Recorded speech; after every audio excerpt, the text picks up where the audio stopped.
Hi, it's Glen Scrivener from Speak Life. We're doing Reading Between the Lines through the Bible, a phrase each day. In 366 famous phrases, we're going to go from Genesis through to Revelation. You're really welcome to join us. Please do subscribe to our YouTube channel, and that way you'll keep updated, or like us on Facebook, Speak Life UK. There's also a podcast, and you can figure out the details of that in the video description.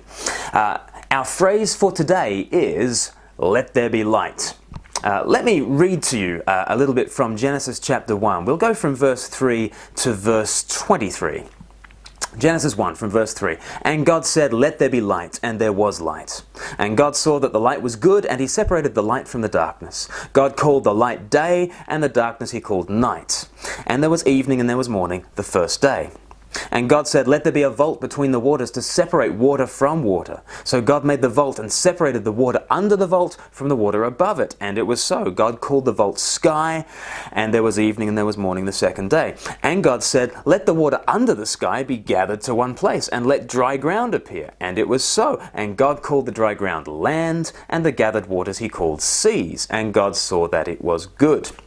Then God said, 'Let the land produce vegetation, seed-bearing plants, and trees on the land that bear fruit with seed in it, according to their various kinds.' And it was so. The land produced vegetation, plants bearing seed according to their kinds, and trees bearing fruit with seed in it according to their kinds. And God saw that it was good. And there was evening and there was morning the third day. And God said, 'Let there be lights in the vault of the sky to separate the day from the night, and let them serve as signs to mark sacred times and days and years, and let there be lights in the vault of the sky to give light on the earth.' And it was so. God made the two great lights, the greater light to govern the day, and the lesser light to govern the night. He also made the stars. God set them in the vault of the sky to give light on the earth, to govern the day and the night, and to separate light from darkness. And God saw that it was good, and there was evening and there was morning the fourth day. And God said, 'Let the water teem with living creatures, and let birds fly above the earth across the vault of the sky.' So God created the great creatures of the sea and every living thing with which the water teems and that moves about in it, according to their kinds, and every winged bird according to its kind. And God saw that it was good. God blessed them and said, 'Be fruitful and increase in number, and fill the water in the seas, and let the birds increase on the earth.' And there was evening and there was morning the fifth day." So we're thinking about let there be light. Yesterday we thought about the first phrase in the Bible, in the beginning. And we learnt that in the beginning there was love, in the beginning there was life, in the beginning there was light. But in the second verse of the Bible, we actually discover that there's trouble. God creates the heavens and the earth, and then in verse 2 we learn that the earth is formless and empty. Darkness is over the surface of the deep, and the Spirit of God is hovering over the waters. All these terms, formless and empty, darkness, the deep, the waters, they are associated with powers of chaos in the Bible. So something is not quite right. The Spirit of God is hovering, waiting. What is the Spirit of God waiting for? Verse 3, the Word of God to be revealed. And as John chapter 1 reminds us, the Word of God is none other than the Son of God, who we know as Jesus Christ. And it is His reality that brings forth light and life.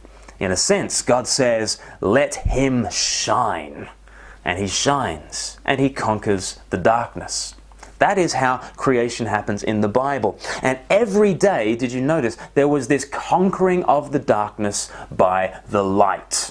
Every day, there was evening and there was morning the first day. There was evening and there was morning the second day. There was evening and there was morning. Did you notice when the day begins?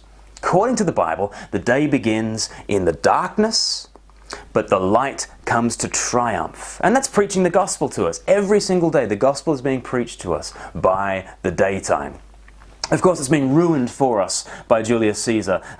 2,000 years ago, Julius Caesar decided to start his days in midnight and to go to midnight. So for him, life begins in pitch blackness and it ends in pitch blackness. And in the middle, you make hay while the sun shines. But basically, that's his view of the world, and so that's how he framed his days.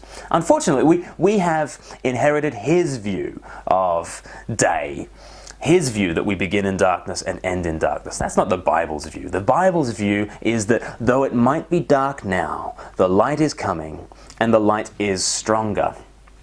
You know, there's something else that I think has spoiled our appreciation for light and darkness, not just Julius Caesar. I think George Lucas might have something to do with our inability to understand light and darkness. Star Wars has light and darkness fighting it out as these kind of equal opposite forces, and that there's going to be balance in the Force ultimately because light and darkness are equal. Is that true? My goodness, a 4-year-old knows that's not true. You switch on a light, what happens to the darkness? Is there a fight? Is there a battle? Does the darkness put up any kind of opposition? Does the darkness push back? No chance. No chance. Wherever the darkness is, wherever the light is, the darkness is conquered. And so you need to know today, whatever darkness you are facing, if you are facing fear, the hope of Christ who shines is so much brighter. If you're facing suffering, the love of Christ outshines the darkness. If you're facing sin and trapped in sin, the grace of Christ is stronger.